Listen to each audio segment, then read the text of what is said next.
What if the most dangerous person in the room wasn't the king, but the woman whispering in his ear? She manipulated a nation, silenced prophets, ordered murders, and nearly wiped out the worship of God entirely. Her name became so infamous that thousands of years later, we still use it as a warning. This is the story of Jezebel, and trust me, you've never heard a villain quite like this one. The Bible doesn't shy away from complex characters. And Jezebel is one of the most complex, most dangerous, and most studied figures in all of Scripture. She was a queen. She was a manipulator. She was a political mastermind. And her story is a warning that is just as relevant today as it was 3,000 years ago. Let's get into it. We're in the northern kingdom of Israel, during the reign of King Ahab. Now Ahab was already not great. The Bible actually describes him as doing more evil than any king before him. But then he marries Jezebel, a Phoenician princess from the city of Sidon, daughter of a pagan king. And everything gets dramatically worse. Jezebel doesn't come to Israel quietly. She comes with her gods. Specifically Baal and Asherah, pagan deities that required rituals, idol worship, and practices completely forbidden under Jewish law. And she doesn't just practice her religion privately. She aggressively promotes it across the entire nation. She imports 450 prophets of Baal and 400 prophets of Asherah, housing and feeding them at the royal table. At the same time, she begins hunting down and killing the prophets of God, not discouraging them, not exiling them, killing them. Lesson 1: Influence without integrity is one of the most destructive forces in the world. Jezebel had access, resources, and the ear of the king, and she used every bit of it to lead a nation away from truth. Now God doesn't leave Israel without a voice. Enter Elijah, one of the most powerful prophets in the entire Bible. He stands before King Ahab and delivers a word that shakes the nation. He declares that there will be no rain in Israel until he says so. And then he disappears. For 3.5 years, there is a devastating drought. The land dries up. People suffer. And Ahab blames Elijah for all of it.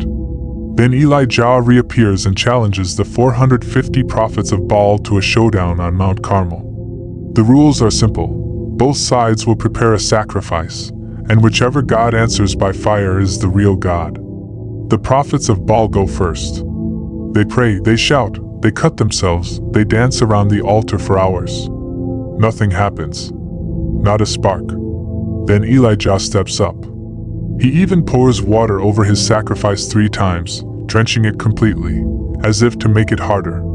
And then he prays a simple, confident prayer. Fire falls from heaven. It consumes the sacrifice, the wood, the stones, the water in the trench, everything. The people fall on their faces and cry out that the Lord is God. And all 450 prophets of Baal are seized and killed.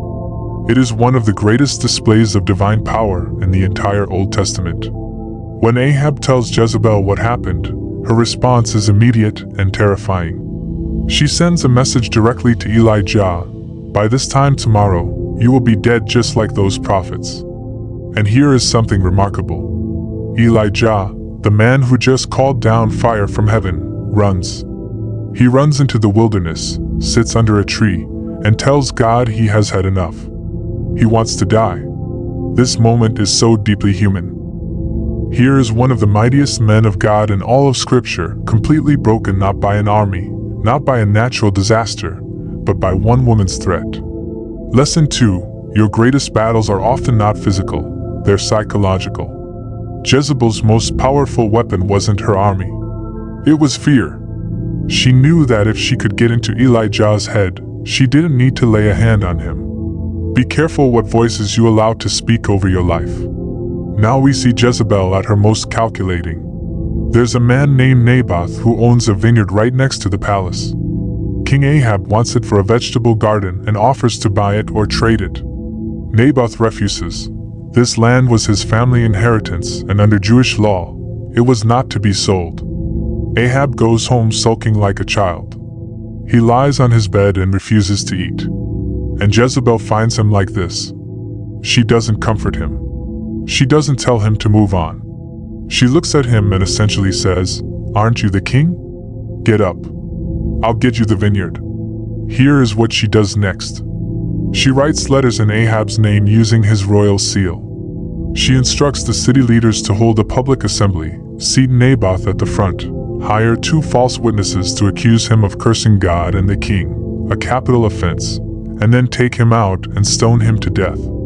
And they do it. Every step of it. An innocent man is publicly executed based on completely fabricated charges. Also, the king can have his vegetable garden. When Naboth is dead, Jezebel walks up to Ahab and tells him, "Go take the vineyard." Naboth is no longer alive. Lesson 3. Unchecked power will always eventually consume the innocent. Jezebel operated in a system where nobody held her accountable. And that lack of accountability allowed evil to flourish. Systems without accountability, in governments, in churches, in homes, will always produce Jezebel moments. God sends Elijah back this time directly to Ahab in Naboth's vineyard. And Elijah delivers one of the most sobering prophecies in Scripture. He tells Ahab, "In the same place where dogs licked up Naboth's blood, dogs will lick up your blood. And as for Jezebel, dogs will devour her by the wall of Jezreel." Ahab actually humbles himself when he hears this. He tears his clothes and fasts. And God delays the judgment during Ahab's lifetime. But the word over Jezebel stands. Ahab later goes into battle against Syria, disguised so that no one will target him specifically. A soldier draws his bow randomly, and the arrow finds the one gap in Ahab's armor. He dies in his chariot as the battle rages on, his blood pooling in the bottom of the chariot. When the chariot is washed out at a pool in Samaria, dogs lick his blood. Exactly as prophesied. Lesson 4. You cannot outrun a word spoken over your life by God. Ahab disguised himself. He was careful. He tried to avoid it. But what is spoken over you will find you. Years pass.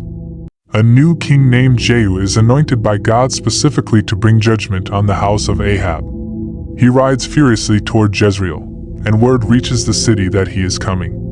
Jezebel hears the news. And what does she do? She doesn't run. She doesn't hide.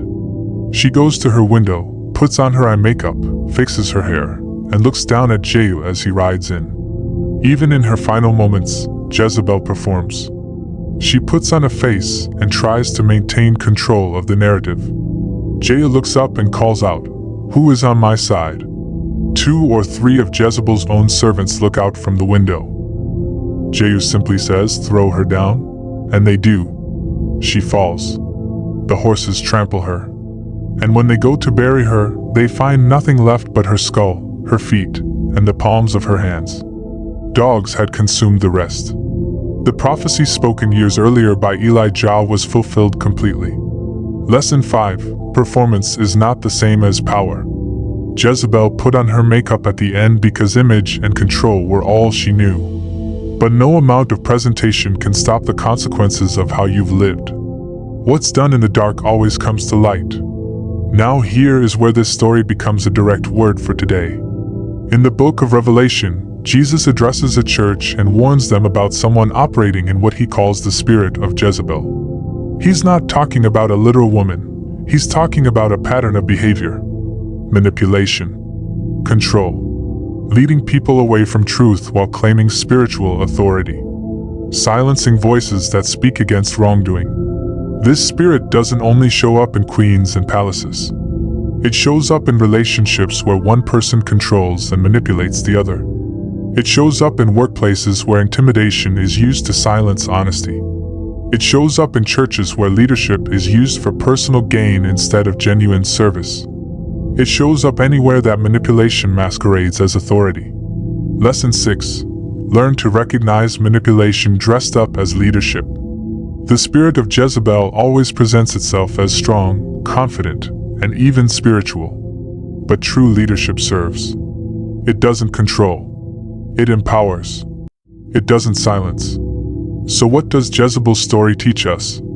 It teaches us that influence without integrity destroys everything it touches. Jezebel had enormous power and used every bit of it for evil. It teaches us that fear is one of the enemy's greatest weapons. She didn't need an army to stop Elijah, she just needed to get in his head. It teaches us that systems without accountability enable evil to flourish. Nobody around Jezebel was willing to say no, and innocent people paid for it with their lives. It teaches us that you cannot outrun consequence. Ahab tried. Jezebel performed her way to the very end. Neither of them escaped what their choices had set in motion. And it teaches us to examine our own lives. Are there places where we are controlling instead of leading? Where we are silencing instead of listening? Where image matters more to us than truth? Jezebel's story is not just a history lesson. It's a mirror. If this video opened your eyes to something today, share it with someone who needs to hear it. And if you want to keep going deeper into the stories of the Bible that still speak to real life right now, hit subscribe because we have so much more coming. See you in the next one.